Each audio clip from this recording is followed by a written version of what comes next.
मैं हूं आबिद हुसैन शेख। आपका खैर मकदम है 4TV न्यूज़ कर्नाटक एक्सप्रेस में। फौजी बेटे का 24 साल से इंतजार अब तक नहीं सुलझी गुत्थी। 1994 में बेंगलुरु जिला नागमंगला तालुका इस्लामपुर के मोहम्मद कलंदर और महरुन्निसा के छोटे बेटे मोहम्मद रफी देश सेवा के लिए CRPF में भर्ती हुए थे। आखिरी बार 1998 में घर पहुंचे और अपनी बहन का घर बसाकर जो ड्यूटी पर लौटे अब तक घर नहीं पहुंचे।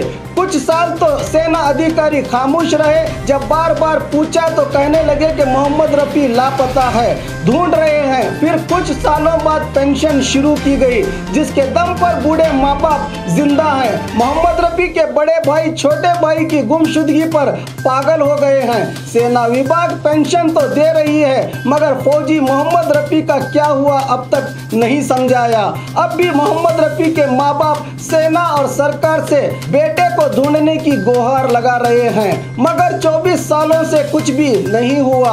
लापता हो जाना और शहीद हो जाना, इन दोनों में क्या फर्क है? लापता हो जाने से सिर्फ पेंशन मिल रही है, अगर शहीद हो जाता तो और भी सुविधाएं मिल जाती। सेना विभाग को चाहिए कि इन बूढ़े माँ बाप को हकीकत बताएं, ताकि बेटे के इंतजार में पत्थर बन चुकी इन आंखों में झूठी उम्मीद की किरण न जागे। मुल्क के लिए लापता हो जाना भी मुल्क के लिए शहीद होना ही है तो पूरे मान सम्मान के साथ मोहम्मद रफी को शहीद घोषित करके माँ बाप को तसल्ली क्यों नहीं दी जाती? अमित शाह का बेंगलुरु दौरा, लोकसभा चुनाव से संबंधित कार्रवाइयों का जायजा लेने, जरूरी हिदायत देने, टिकट का मसला और सबसे बढ़कर सरदर्द लोकसभा चुनाव में हो रहे कांग्रेस जेडीएस का गठबंधन और इससे निपटने के लिए रणनीति बनाने के लिए बीजेपी राष्ट्रीय अध्यक्ष अमित शाह फरवरी 21 को बेंगलुरु पहुंच रहे हैं। यहां पहुंचकर निजी होटल में राज्य के बीजेपी कार्यकर्ताओं को निर्देश देंगे अमित शाह। केंद्र मंत्री अनंत कुमार को जान से मारने की धमकी। कल सुबह सिरसी तालुका के KHB कॉलोनी में स्थित बीजेपी के सचिव अनंत कुमार हेगड़े के घर अनजान व्यक्ति का फोन कॉल आया, जिसको उनकी पत्नी ने रिसीव किया तो दूसरी तरफ से अनंत कुमार हेगड़े को जान से मारने की धमकी दी गई। इसकी जानकारी पाकर सचिव के PA ने सिरसी मार्केट पुलिस थाने में शिकायत दर्ज की है।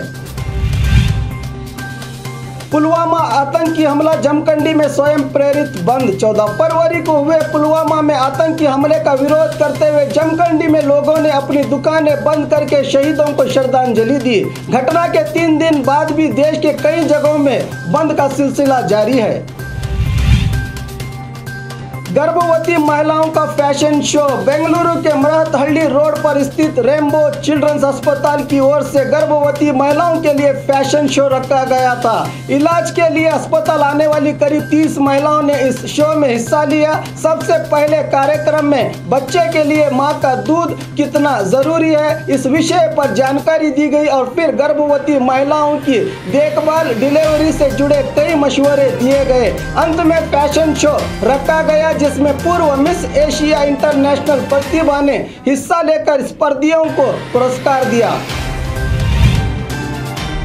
कैंडल जाता के जरिए शहीदों को श्रद्धांजलि। पुलवामा आतंकी हमले में शहीद हुए वीर जवानों को कल बीजापुर के श्री सिद्धेश्वर देवस्थान से गांधी चौक तक नगर विधायक बसनगौड़ा पाटिल के नेतृत्व में बृहद रैली का आयोजन हुआ, जिसमें सैकड़ों लोग जवान अमर रहे पाकिस्तान का झंडा जलाकर आतंकवाद के खिलाफ पाकिस्तान विरोधी नारे लगाते हुए कैंडल जलाकर श्रद्धांजलि दी शहीदों को। इस मौके पर कई लोग शामिल रहे।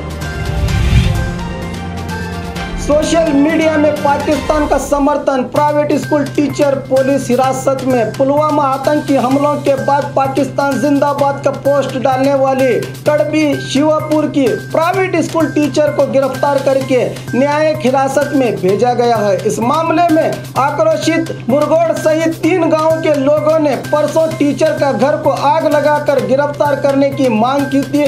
टीचर के घर को आग लगाने वाले 7 आरोपियों को भी पुलिस गिरफ्तार कर चुकी है।